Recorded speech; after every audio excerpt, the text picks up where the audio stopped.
चले आए तो उन्होंने ग्राह को मारकर, ग्राह का वध करके गज को तुरंत उसके चंगुल से मुक्ति दिलाई, गज को छुड़ाया और ग्राह का संहार किया।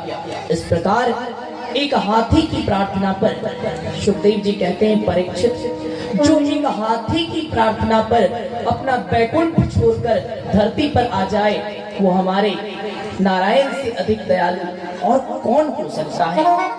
जो एक पशु को भी मरता हुआ नहीं देख सकता, जो एक पशु की पुकार पर अपने सुख को छोड़कर धरती पर आ सकता है, वो मनुष्य की पुकार पर क्या क्या कर सकता है, इसकी कल्पना हम नहीं कर सकते। बस पुकारने वाले में भाव होना चाहिए, पुकारने वाले में प्रेम होना चाहिए, पुकारने वाले में लगन होना चाहिए, पुकारने वाले में समर्पण होना चाहिए। भाव से बुलाओगे तो भगवान तो भाव के भूखे हैं, वो केवल भाव से बुलाए गए एक पुकार पर दौड़े चले आते हैं। परिवार और परमात्मा में अंतर क्या है? जो सुख में साथ रहे,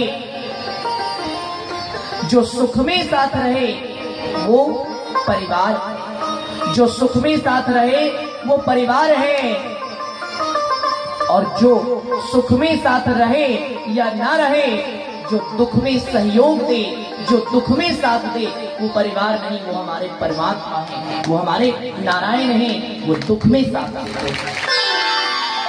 सुख में साथ दे परिवार है, और दुख में सहयोग दे, दुख में साथ दे, दुख में दुख से उबारने में सहायता करे, वो परमात्मा है। याद रखना, किसी पर कलंक लगाकर उसे अपमानित करना, ये तो सबको आता है। किसी को गिराकर उसे बेइज्जत करना, ये तो पूरी दुनिया जानती है। परंतु गिरे हुए को उठाकर, कलंकित को निष्कलंक बनाकर और अपमानित को फिर से सम्मानित बना दे, ये तो केवल हमारे प्रभु जानते हैं, ये तो केवल हमारे कान्हा जी कर सकते हैं, ये तो केवल हमारे नारायण कर सकते हैं, उनके अतिरिक्त कोई नहीं कर सकता। जिसने एक हाथी की प्रार्थना पर वैकुंठ का सिंहासन त्याग कर उस हाथी को बचा लिया, जिसने एक पत्थर की प्रतिमा को फिर से नाड़ी बना दिया, वो हमारे नारायण के अतिरिक्त और कौन हो सकता है। पत्थर की शिला थी गौतम ऋषि की स्त्री अहिल्या, उसे अपने चरणों के स्पर्श से फिर से उनका दिव्य स्वरूप लौटा दिया, वो हमारा नारायण है। जिसने एक हाथी को मात्र एक सुमन के बदले, मात्र एक फूल के बदले मौत के मुंह से मुक्ति दिलाकर अपनी कृपा उस पर बरसा दी, वो हमारे नारायण है। जो आंसू के एक बूंद से बिक जाते हैं, जो प्रेम से चढ़ाए एक फूल से रिझ जाते हैं, जो चावल के एक दाने पर बिक जाते हैं, जो प्रेम से बहाए आंसू से अपने आप को तौल लेते हैं, वो हमारे परमात्मा है। और वो ऐसा नहीं है कि केवल दयालु है, परमात्मा सर्वगुण संपन्न। एक व्यक्ति को मैंने कहा, हमारे श्री कृष्ण जैसा कोई नहीं, वो सर्वगुण संपन्न है। हमारे कान्हा जी, हमारे मनमोहन, हमारे नटखट तो सब गुणों से संपन्न है, सब गुण में भरे हुए हैं। तो उसने कहा, महाराज ये तो केवल आपका भाव है, वास्तव में शवगुण उनमें कहाँ है? मैंने कहा, सुनो, सारे गुण उनमें कैसे हैं, एक एक करके उदाहरण देकर बताता हूं। जिन्होंने अपनी बांसुरी की धुन पर गायों तक को मोह लिया, इंसानों की बात छोड़ दीजिए, जिन्होंने अपनी बांसुरी की धुन पर गाय बछड़ों को भी आकर्षित कर लिया, गाय बछड़ों को भी मंत्र मुग्ध कर दिया, गाय बछड़ों को भी अपनी बांसुरी की धुन पर जिन्होंने अपने पीछे लाया, उनसे बड़ा संगीतज्ञ कौन हो सकता है? कृष्ण से बड़ा संगीतज्ञ क्या कोई हो सकता है? आपके संगीत से केवल इंसान झूमता है, और हमारे कान्हा की बांसुरी से इंसान को छोड़ पशु पक्षी जानवर और पूरी प्रकृति झूमती है। कृष्ण से बड़ा संगीतज्ञ कोई नहीं हो सकता। आगे सुनो, जिन्होंने समुद्र के बीचों बीच द्वारिका बसाई, पानी के अंदर आप अपना घर बनाते हैं जमीन पर, और कृष्ण ने अपनी द्वारिका कहाँ बनाई? समुद्र के अंदर, समुद्र के बीचों बीच, पानी के अंदर, जिन्होंने संसार की सबसे महान और अद्भुत नगरी द्वारिका को बसा दिया। उनसे बड़ा शिल्पकार, उनसे बड़ा कारीगर कोई नहीं हो सकता। पानी के अंदर ऐसी नगरी बसा सके, ऐसा चमत्कार केवल हमारे कृष्ण ने किया और कोई आज तक कर नहीं पाया। कृष्ण से बड़ा शिल्पकार, कृष्ण से बड़ा कारीगर और कौन हो सकता है? आगे सुनो, कृष्ण में क्या पूर्णता है। जिन्होंने गुरु बनकर संसार को ज्ञान दिया, युद्ध के मैदान में सैकड़ों हजारों लोगों के बीच जब अर्जुन कायरता के भाव को अपनाता है, तब श्री कृष्ण मुस्कुराकर उसके रथ पर खड़े खड़े, बिना कुछ पढ़े, बिना कुछ अध्ययन किए, बिना कुछ देखे, बस मुस्कुराकर बोलते जाते हैं, बोलते जाते हैं। अर्जुन सुनता जाता है, सुनता जाता है।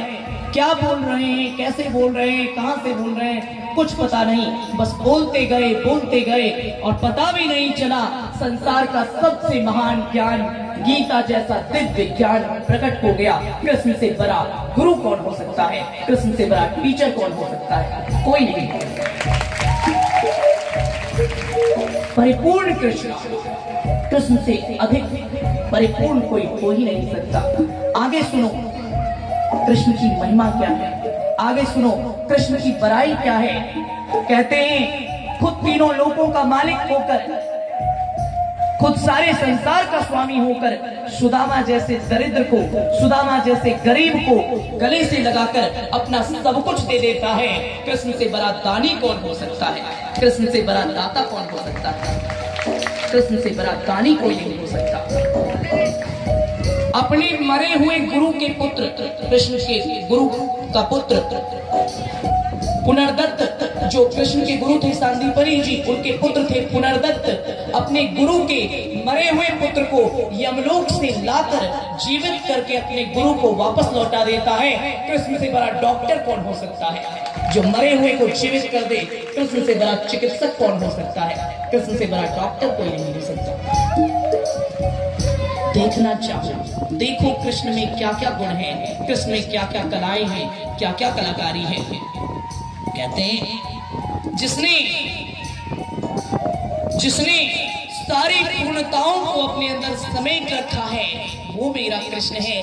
जैसे समस्त नदियों का जल समुद्र में आकर समाता है, संसार की सारी पूर्णताएं, संसार की सारी खूबियां, संसार के सारे गुण जिसमें समाते हैं, वो हमारा कृष्ण है। इधर लीजिए, वो हमारा कृष्ण है। संसार की सारी योग्यताओं से जो संपन्न है, संसार की सारी पूर्णताओं से जो संपन्न है, जैसे समस्त नदियों का जल समुद्र में आकर विलीन हो जाता है, उसी तरह संसार की समस्त पूर्णताएं, संसार की समस्त योग्यताएं, संसार के समस्त गुण, संसार की समस्त प्रतिभाएं जिनमें आकर एक साथ समाहित हो गई हैं, वो परिपूर्ण हमारा कृष्ण है। केवल कृष्ण, उनसे ऊपर, उनसे श्रेष्ठ, उनसे निपुण कोई नहीं सकता।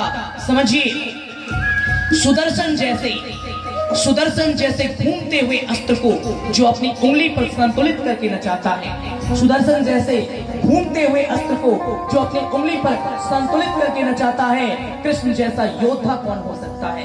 कृष्ण जैसा सूरवीर कौन हो सकता है? इतने सारे रूप हैं कृष्ण के, जो देखना चाहो वो कृष्ण में देख सकते हो। परिपूर्ण कृष्ण, पूर्ण ब्रह्म कृष्ण, केवल कृष्ण ही पूर्ण है, केवल कृष्ण ही संपूर्ण है, केवल कृष्ण ही शक्ति है, बाकी सारा जगत अपूर्ण है। और वो कृष्ण चाहे तो किसी को भी अपनी तरह परिपूर्ण बना सकता है, वो कृष्ण चाहे तो किसी को भी अपनी तरह परिपूर्ण कर सकता है। ये योग्यता, ये क्षमता भी हमारे कृष्ण कन्हैया में ही है।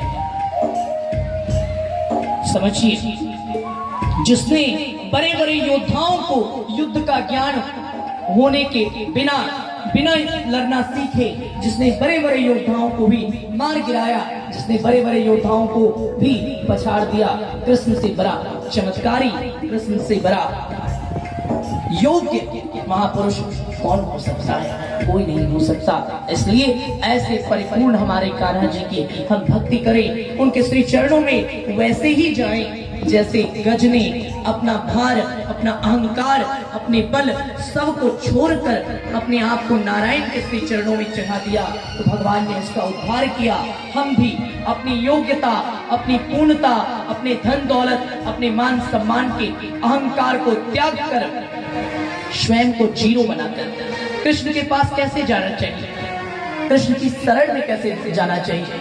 मैंने कहा, किसी ने मेरे से पूछा कृष्ण की शरण में कैसे जाना चाहिए। मैंने कहा, कृष्ण की शरण में जाओ तो स्वयं को जीरो मानकर जाओ।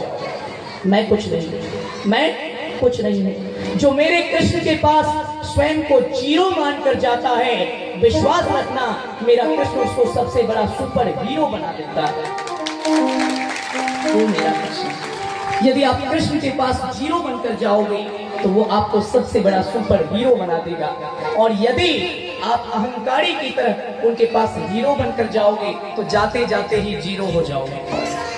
इसलिए अहंकार से नहीं, कृष्ण को प्रेम से मिलते हैं। बोली प्रेम से कृष्णचंद्र भगवान की।